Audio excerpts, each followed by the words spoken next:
noche del 16 de abril, que los peruanos recordaremos como el día que la controversial ex primera dama, Nadine Heredia, huía del país para escapar de una sentencia dictada por unanimidad de 15 años de cárcel por lavado de activos agravado, escondía algo más. La ex primera dama de Perú llegó a São Paulo en un vuelo privado. El avión aterrizó en el aeropuerto de Congonhas, ubicado dentro de la ciudad. Para salir de la terminal, Nadine Heredia y su hijo usaron el área destinada a autoridades y no dio declaraciones a la prensa. Heredia llegaba a la ciudad de São Paulo escapando también de la fiscalía, que le pisaba los talones y que la iba a sentar nuevamente en el banquillo de los acusados. Es una vergüenza que un peruano se escape de la justicia de su país y peor aún, que se escape de la justicia de 2 países. En minutos le vamos a contar a detalle acerca de esa segunda acusación fiscal. Que rajen pues, pero nosotros trabajamos por la gente. Una acusación que, como ninguna otra, describe el temperamento, el carácter, la influencia, la omnipotencia de quien en algún momento personificó el poder real en Palacio de Gobierno, si es que acaso no lo recordaba. Estamos hablando del respeto, de la tolerancia, entonces hay que dar el ejemplo. ¿De dónde está mi ministra? ¿De dónde está mi ministra? Nos referimos a la investigación por la multimillonaria licitación del gasoducto del sur peruano, el proyecto que en su tiempo fue el más costoso en la historia del país y que fue convocado en el gobierno de Ollanta Humala. Pero la protagonista fue y es, como no podía ser de otra forma, nuevamente ella. Esa sensibilidad que yo encontré en el hombre del cual me enamoré y sigo enamorada, en fin.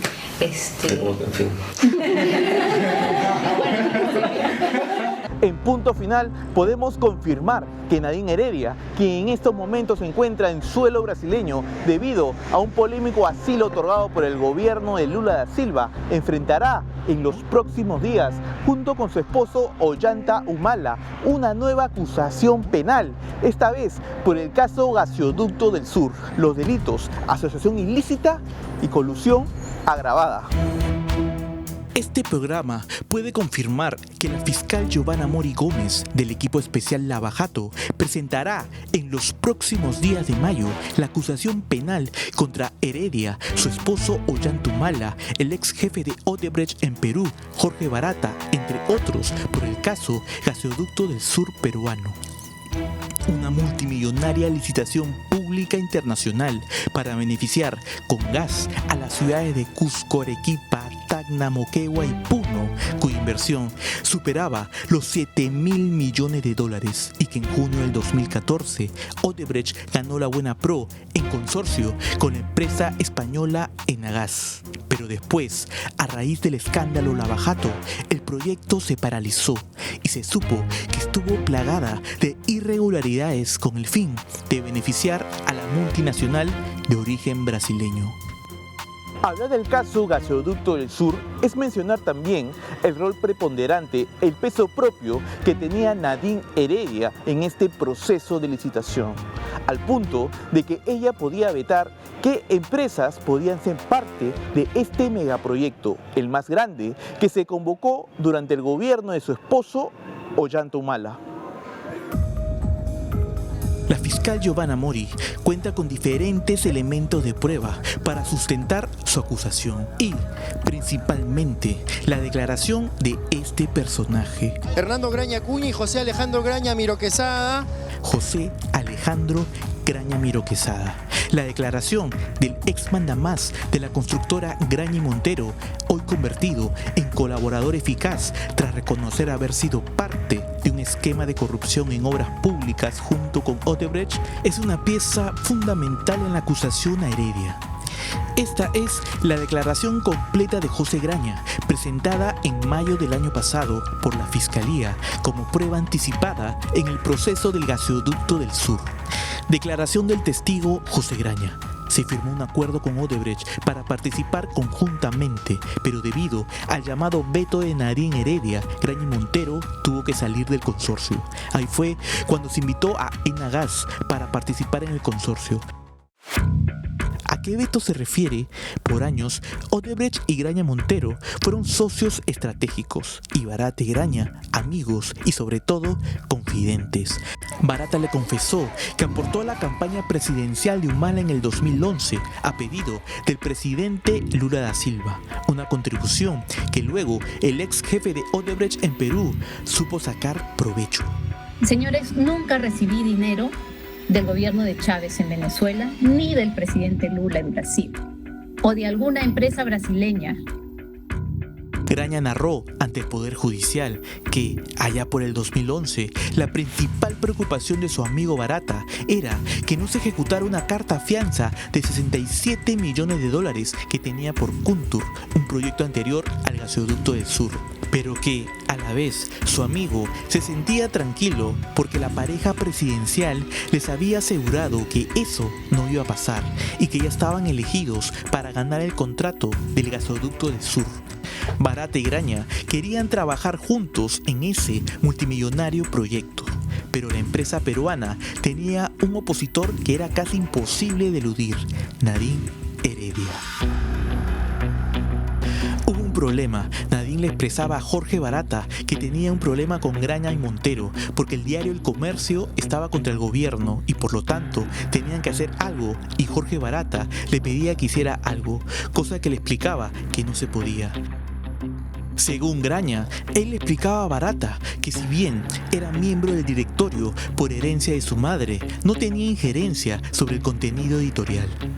Pero ese tema fue creciendo y después inclusive Jorge Barata me dijo que tenía que tener una reunión con Nadine para explicarles esto, y en realidad tuve 3 reuniones con ella sobre ese tema. Las reuniones entre Graña y Nadine Heredia tuvieron lugar aquí, en el lado destinado a la presidencia del Consejo de Ministros, donde, cuenta el ex representante de Graña y Montero, la ex primera dama tenía una oficina. La primera reunión fue en mayo del 2013 y la coordinó Jorge Barata. Graña debía de acercarse, cuenta, a la puerta de PCM y preguntar por la amiga de Nadine Heredia, Rocío Calderón. Ella la llevaría a la oficina de la primera dama. Ella me recibió con 3 archivadores de palanca donde tenía recortes de artículos o titulares del diario El Comercio y me decía: mira cómo me están atacando, atacan al gobierno, no puede ser, tienes que ayudarme, tienes que hacer algo.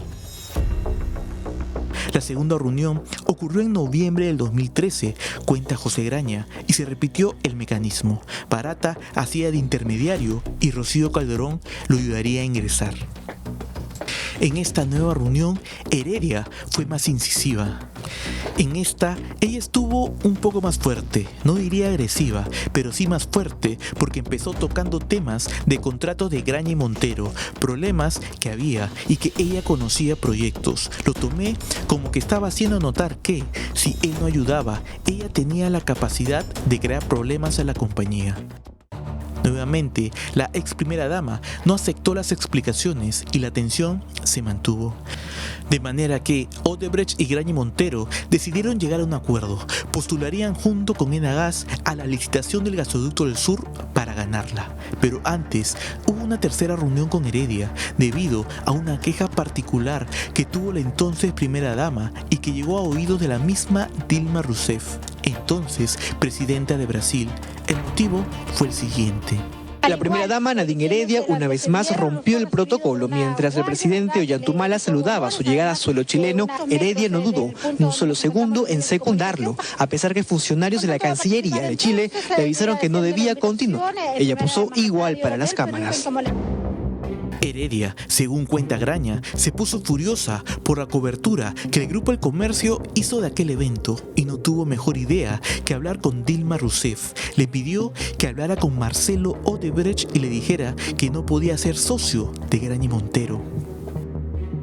Al Al día siguiente, Jorge Barata me llamó excitadísimo y me dijo: oye, mira lo que ha sucedido, Dilma Rousseff ha llamado a Marcelo Odebrecht, Marcelo me ha llamado a mí, me ha dicho que no entiende nada, que qué cosa pasa, y que, bueno, no podían creer que hubieran hecho participar inclusive a un presidente de una nación extranjera de un tema tan interno y relativo a la libertad de prensa.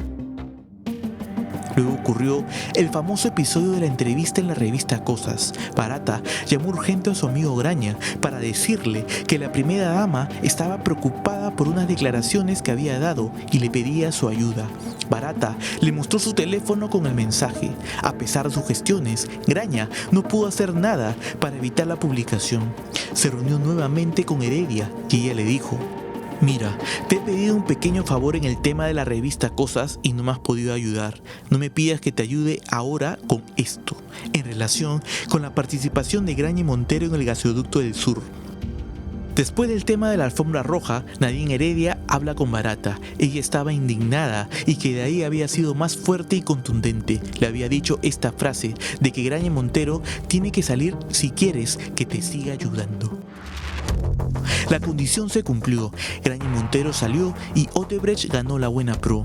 El testimonio de José Graña es una de las principales pruebas que cuenta la Fiscalía del pacto colusorio entre Odebrecht y el gobierno de Humala en la licitación del gasoducto del sur, pero también es una muestra de cómo el Perú era gobernado en esa época, bajo las órdenes y deseos de una primera dama que no fue espectadora, sino protagonista del gobierno de su esposo y que hoy está en Brasil, escapando de una sentencia por lavado de activos y próximamente de una acusación penal por colusión agravada.